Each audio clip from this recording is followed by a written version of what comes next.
set. Nowitzki again for the lead. Bang! What's going on, Mavs fans and basketball fans alike? Appreciate you guys tuning in to the All Things Mavs, All Things NBA channel. Today, we got a special guest from the Locked On Network, from Locked On Mavs. You know him as Nick Van Exit, Nick Angstadt. How we doing, brother? Welcome to the podcast. Dogs, all of us, all five. We're doing great. Season is coming. We're right there. It's like right around the corner. I can feel it. I can taste it. Whenever you listen to this, Media Day is very close to you. Bro, I thought Najee Marshall popped up in your studio or something for a second. I brought him in. You got the soundboard on deck. I love it. Well, today we're going to talk, obviously, Mavs with the season right around the corner. I mean, Media Day is like 10 days away from the day we're recording this. Preseason, less than 2 weeks away, going to Fort Worth, training camp in Vancouver. And then we're going to talk, obviously, Mavs Thunder matchup, as we always do. But, Nick, you do a show every single stinking day. You talk about this team every day.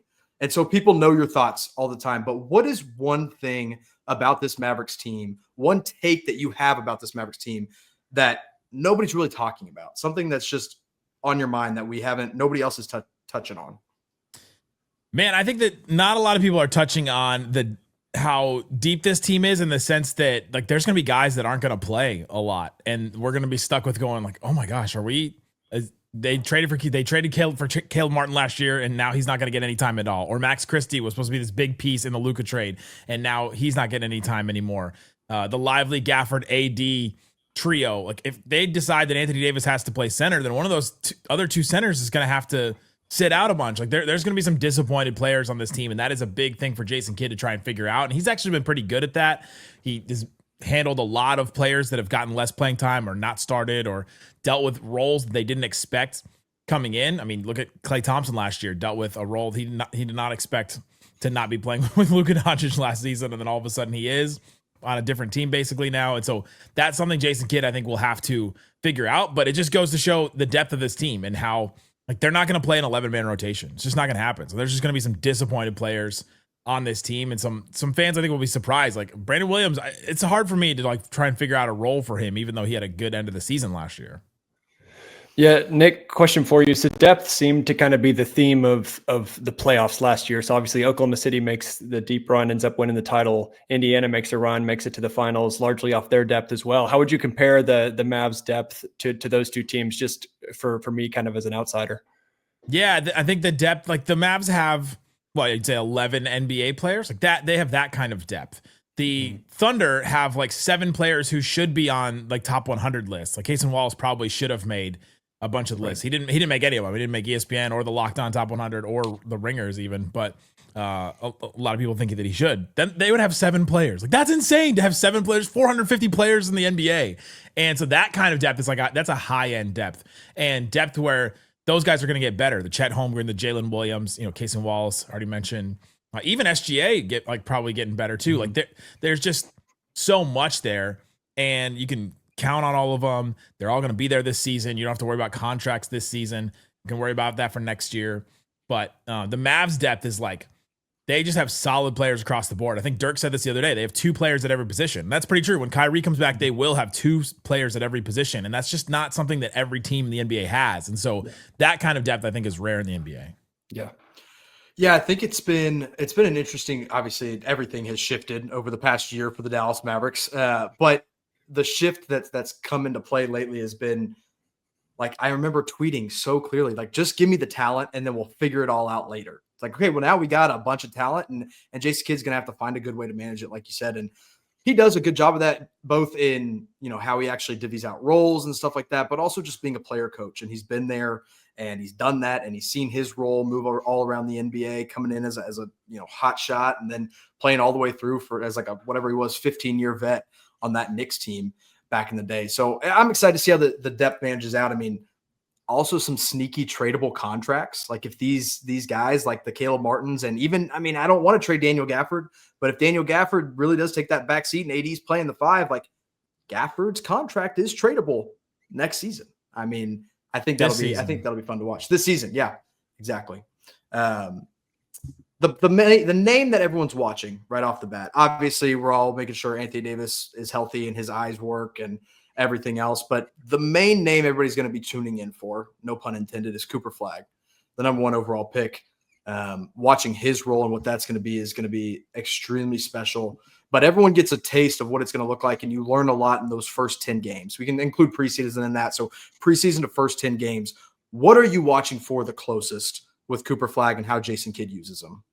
Yeah, I think there's 2 things here when you sent me this. There's I'm looking athletically how he stacks up against other players. I was looking at that in summer league too, because that's kind of a good gauge. You're like, all right, let's take a step up from college and see where we are, and if he still looks like a freak athlete, or if he looks like, all right, he's hanging with everybody, but he's not. Athleticism is not like his thing that's going to set him apart from everybody else. So that's something that I want to see in the NBA.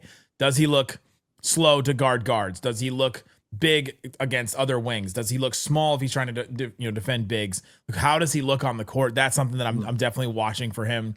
It's just athletically, speed, size, all that stuff. And then, I mean, the big thing is just his offensive role. Jason Kidd has talked about using him as a guard. He keeps pushing him down a position every time he talks about him. Eventually he's like, yeah, Cooper Flagg will be a coach on the team. But he's putting the ball in his hands, and they want to try that. They want to put the ball in his hands and see what he can do. They did that at Duke last year. It worked out really well for him. And I think that that's something that we're just going to have to watch and see how they decide to do that. What positions do they put the ball in his hands, during? Like, do they let him just take the ball up the court, or do they set up some sets, give him the ball, then have him make a decision inside of a set? And that's something to me. Like, are you expecting Cooper Flagg to play like a pure point guard, take the ball up the floor? Or are you expecting more of all right, he's going to get the ball out of some sets and do like a secondary creator type thing, but it's still D'Lo taking the ball up, Exum taking the ball up, a guard? Like, when you envision Cooper Flagg having the ball in his hands, what do you envision? Yeah, I think it's a lot of the half court offense setup, or it's grab the rebound and push it all the way down the court. Like, don't worry about finding a different guard and pushing it himself. If D'Lo isn't bringing the ball up and then getting it to Cooper Flagg, I don't know what D'Lo's role becomes. Like, that's where he's gonna excel is setting the offense up and the pick and roll, but then getting Cooper Flagg into his sets. I'm really, really glad that the Mavericks have the opportunity to kind of mimic what Flagg had at Duke last year with Common Malawach.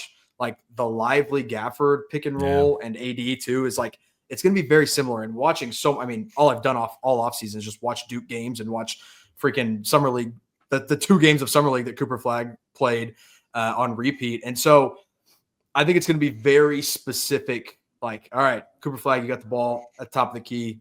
Here we go. Let's run this play. But I'll be interested to see how it plays out, because I could see him doing it all.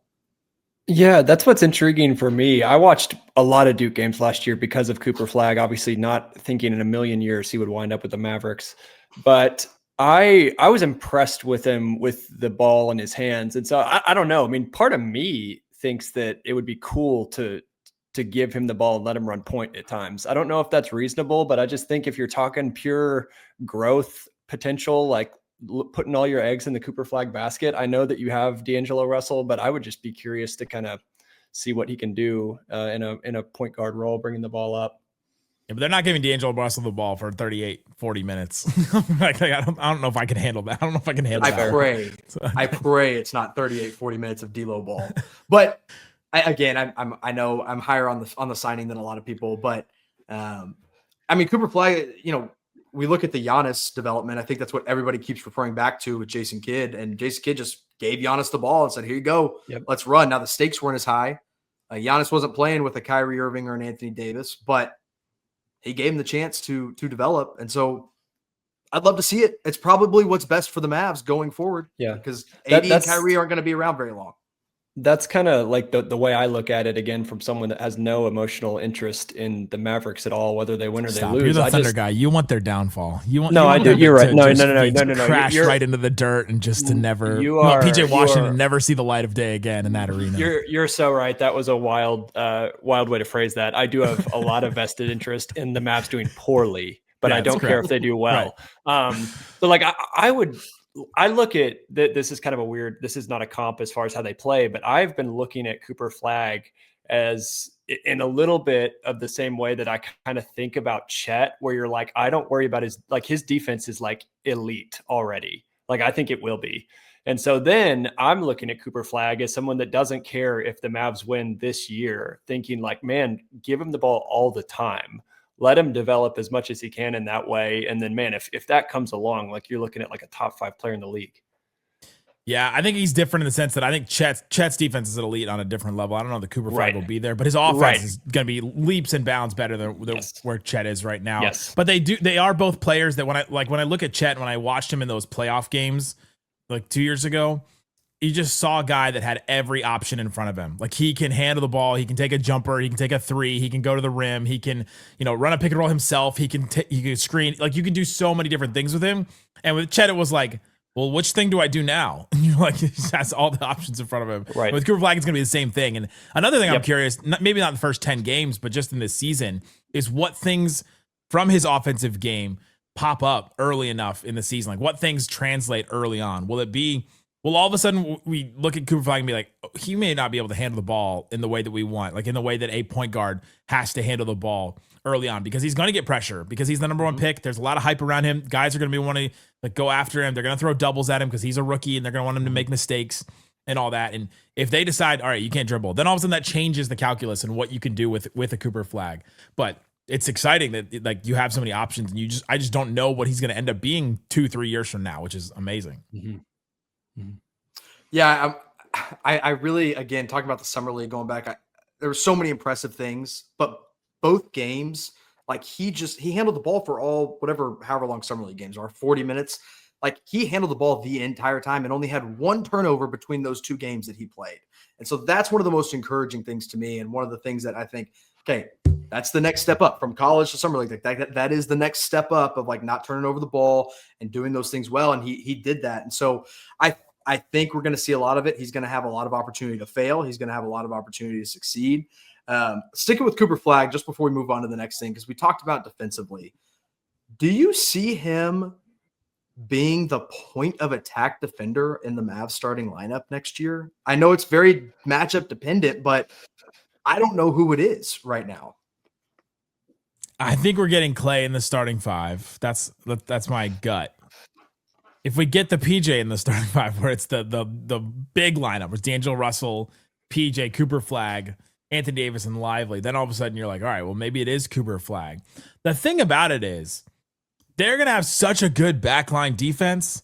Like, think about the Cavs last year. The Cavs had an elite defense, and they had Donovan Mitchell and Darius Garland as their two guards. Like, it is possible to run a defense and to be an elite defense or even just a good defense and not have the best the best perimeter defenders right on the point of attack defender, right? You need those in the playoffs for sure. I think that it's really hard to get through all those rounds without having somebody that can just pick up and like make life hard for a Luka, make life hard for a James Harden, whoever else you're playing, whoever's handling the ball.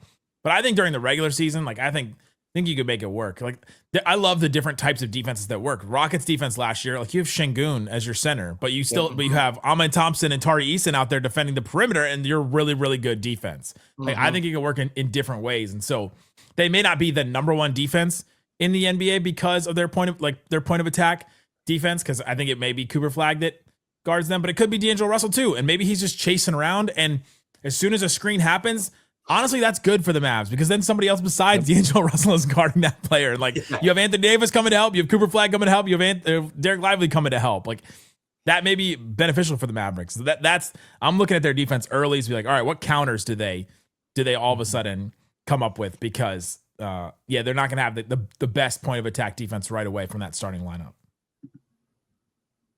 Yeah, I mean the Mavericks like center and forward rotation is like nightmarish. It's just crazy to think about. Like if you had a lineup, which I'm sure you will often, where Lively's at the 5, AD's at the 4, Flagg's at the 3, I don't even know if it matters if anyone guards 1 and 2. That's right. Like it's just crazy. Yeah, I think allowing Cooper Flagg to roam a lot is going to be very beneficial to the Mavs defense. I'm very intrigued by the non-AD lineups that Cooper Flagg is a part of. Like, does he play a lot of 4 in non-AD minutes? And I think that'll be a scary defense too, even where you got Flagg at the 4, Lively at the 5, and then if you believe in Caleb Martin enough, put him at the 3 defending. If you believe in Max Christie enough to take a step forward as a defender, I am a believer that Najee Marshall's defense is going to be a little bit better than we got to see last year because he had the weird sickness. He had the suspension. He didn't really get into the flow. But like coming out of New Orleans, defense was his thing. Like he was like one of the most disruptive defenders. I know, bring it back to the Thunder, Austin, like when the Thunder played the Pelicans in a play-in game, I think it was a play-in game or whatever it was, a first-round playoff series, Najee was stuck on SGA. And that, I don't know, maybe you could speak more to that. Like Najee Marshall defending SGA actually kind of worked in that. Yeah, he played well for sure. I'm not so sold on his defense being great, but I don't think that really matters. Now, I do have a question for you guys defensively. So, again, by the time the end of the year rolled around, like I didn't even have the energy in me to watch the Mavs just because they were so injured. So, can you guys answer this for me? Were there many games where AD and Lively were healthy and playing together at the same time? I think we got 4. Okay. I'm just curious for you guys, do you anticipate that going smoothly? Do you anticipate some adjustment there? The only reason I ask is as a Thunder fan, obviously players are totally different, but just thinking in general, as far as positions go, I was extremely excited about the potential of getting Chet and Hartenstein on the court at the same time. Ended up working, but it was not what I thought it would be. And it took some growing, and I think they're still working into it. Like, I think that we're going to see the fully idealized kind of what that looks like this year. And so do you anticipate any of that? Do you think that they're going to play pretty well with 2 bigs on the court? I mean, they better. Anthony Davis has doubled and tripled and quadrupled down. He's like, I'm a 4. I'm playing the 4. Yeah. I want to play the 4. I just think that he has a vested interest in being good and being a good like big man partner at the 4 too, because he wants to keep that going and wants to play the 4. I think that Lively will just play his role, and I think one of the things that the Thunder big struggled with is the thing that I talked about with Chet earlier is they can do so many different things. Like, all right, what's my role? What am I supposed to do here? It's pretty easy what Lively's role is. It's pretty straightforward. Right. He's really good at it. Rim roller, catch the ball in the short roll and make passes, set screens, and hang out in the dunker spot. Maybe take a 3-point shot here and there. Maybe. Jimmy, are you high? Hey. Jimmy, are you high on the 3 ball from Dereck Lively? Austin, you don't know this, but Mark Cuban went on record and said the Mavs season. Yeah, the Mavs season goes as well as Anthony Davis and Dereck Lively shooting threes. Dereck Lively 2 threes in his career. Didn't he cash one of them though? In the finals. Cash one in the finals. The other one hit the side of the backboard. So yeah, I remember the one. I remember the one he made. Yeah, I do too. I remember that one too, and then I remember the rest of those games. I remember everything about that game 5 against Boston or whatever it was, game 4, whatever it was. But I want to forget things about that game 5. Yeah, I know. I want to forget how happy I saw all the Celtics fans as I walked around that arena. It's just sick, just disgusting. What a tough way to go to the finals for the first time again in however many years it was. God, Austin, have you ever seen Jimmy curse? I don't think I've ever seen Jimmy curse, and I think we almost just got it. No, you're not gonna catch me slipping. My other thing with Dereck Lively, though, to go back to him, one thing, and I think a lot of people have just forgotten just how good he is because of the stupid injuries that he's had to deal with. ESPN did. Yeah, that's true. ESPN put him high. One thing about Dereck Lively that I really, really appreciate, and I expect to continue to hold true, is you never really saw him make the same mistake twice. Like in a game, like he always adjusted well. He always learned from something. Maybe the same mistake twice in a game, but that next game, like you're going to see something that changed. And he is just so adaptable and coachable. And that's such an underrated, like obviously you can't put it on paper kind of thing. But just one of the reasons we love him so much, I think we're all so high on him, is because he can adapt. And so getting a full off season with Anthony Davis, or a true training camp and a preseason with him, I think it's going to be really fun to watch. And like Nick said, we better hope and pray that it works out, because there's too many bigs on this lineup, on this team, to not do a double big lineup. I mean, it has to happen. I would imagine it would work better. Like in my head, I think it does. I think part of the issue with Chet was we were all talking about this idea, kind of like you said, Nick, about Cooper Flagg, of like Chet being a roamer on defense. And I think that still is super exciting. But I also think that what we noticed once he got back is his tendency to just end up kind of trying to play center. So like he would just kind of crash, and then it was like, oh, they're both down there. I think that I would imagine it will work out better for the Mavs than it did for the Thunder. I think it'll take a little less learning, especially with the experience that AD's already got, but be fun to watch. If anything goes better for the Mavs than the Thunder in any facet of anything, I'm feeling pretty good. I'm feeling pretty good about the season because, I mean, almost everything went right for the Thunder last season. Yeah, the Mavs should be a much better rebounding team because they're much bigger and they will also miss way more shots than I think the Thunder will. They will get more rebounds. That is my and rebounds matter, right, Nick? They do now. They do now. Rebounds matter now for this team. Hey, sorry to keep throwing questions at you that we didn't prepare you for, but as I'm just sitting here thinking, my kind of question for the Mavericks, I don't worry about their defense at all. Like I would think they'll be a top 5 defense. How do we feel about their offensive potential? Like obviously AD can score.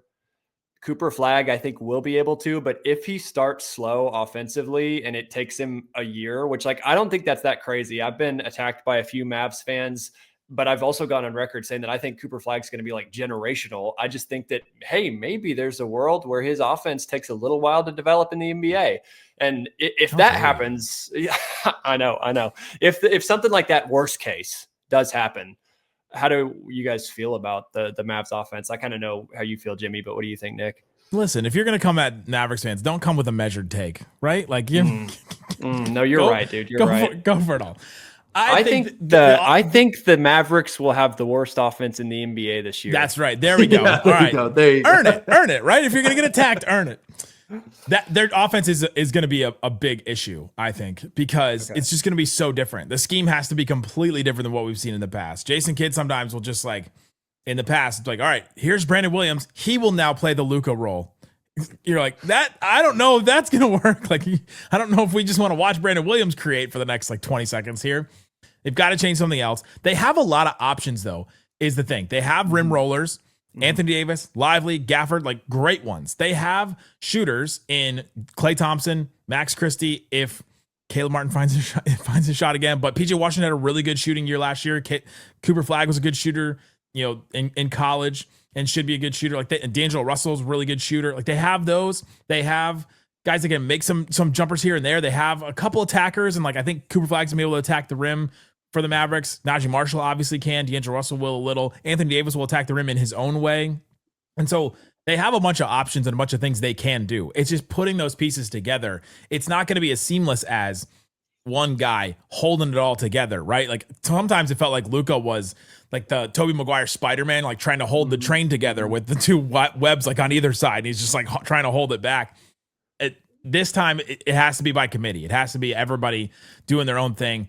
Anthony Davis has got to get his. Cooper Flagg's got to get his in a way. And then you like need 2 or 3 other guys to get like 10, 15 points for you just to make it each night. But that is going to be their biggest thing to try and figure out early on. Yeah, I think it's exactly what you just said. I mean, we went from watching every night we got a guy that would get us 35 points, a guy in Kyrie that would get us 25 points, and then a bunch of create like 50 points, right? Right. And now it's going to be, okay, divide and conquer, 20 points, 18 points, 16 points, 4. Like it's going to be a lot different. And it's going to be fun to watch because it's just going to be so different than what we're used to as Mavs fans and people that have watched the Mavs. But it's going to be painful at times. And I'm very interested to see the flow. I'm a little more worried about the shooting than it sounds like you might be, Nick, just because a lot of them are hypothetical shooters. Like, PJ's kind of a hypothetical shooter. Max Christie is still kind against of a the Thunder. shooter. He's not. Yeah, right. unless we right. get to play the Thunder, or in Oklahoma City every night. And so that is a bigger question mark for me. Obviously the creation, but I just really believe in Cooper Flagg's creating ability. I'm high on D'Angelo Russell's creating ability. I think he's going to just shock people with his passing this next year. But it's going to be a process. The first 10 games, I mean, Jason Kidd one time said we have to wait till Christmas to really know what a team is. And so if that's the case, we're sunk. But Jason Kidd also said he wasn't worried about missing the postseason. Like 2 weeks before they ended up missing the postseason. So yeah, there's a lot of things Jason Kidd has said, and you have them all on your soundboard. And I'm sure we're going to get 100 more this next season. And it's just important to know that I'm not playing. I'm watching, just like you guys. He's just on the sides, just like watching, seeing what happens. You know, he's just a fan of the game. He's just a fan of the game. That's right. All he is. Austin, give him your last little Thunder Mavs crossover. Yeah, totally. So again, I want to ask this question in terms of the Mavs being healthy. So it looks like Kyrie is recovering from the ACL well. How do you think a healthy Mavs team this year matches up with the Thunder? Because part of me is like, this is a completely new Mavs team.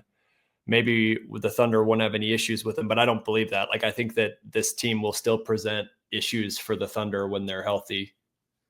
I think they absolutely will. The size is going to be big for them, right? Like you mentioned that Chet, Isaiah Hartenstein lineup did not do well last year. Like it was like an average lineup. It wasn't like a great lineup for them.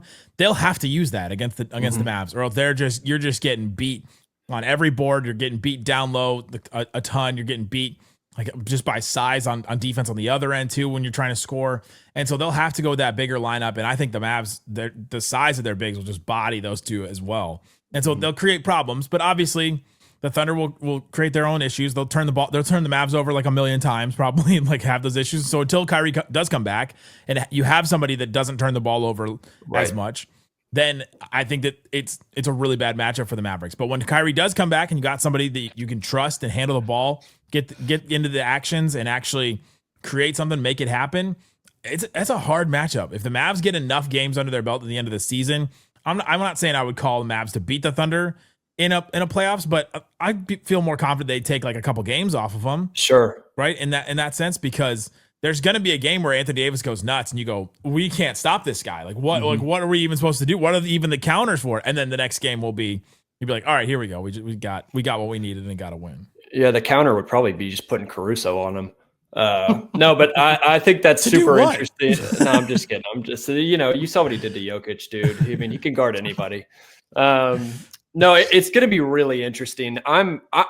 Jimmy and I have talked about going down for that first Thunder game. I think it's just game 2 or 3. We go play the Mavericks, and we've talked about going down and watching. I'm excited for the potential of it because I agree. Like, I think perfect world, the double big match lineup would work for us. But I also would be curious, if you look at teams that we've already mentioned that did double bigs well last year, it's Cleveland. And the Thunder went at Cleveland in a super weird way in the second game where they came to Oklahoma City, where they rolled extremely small and just shot the lights out and ran the bigs off the court.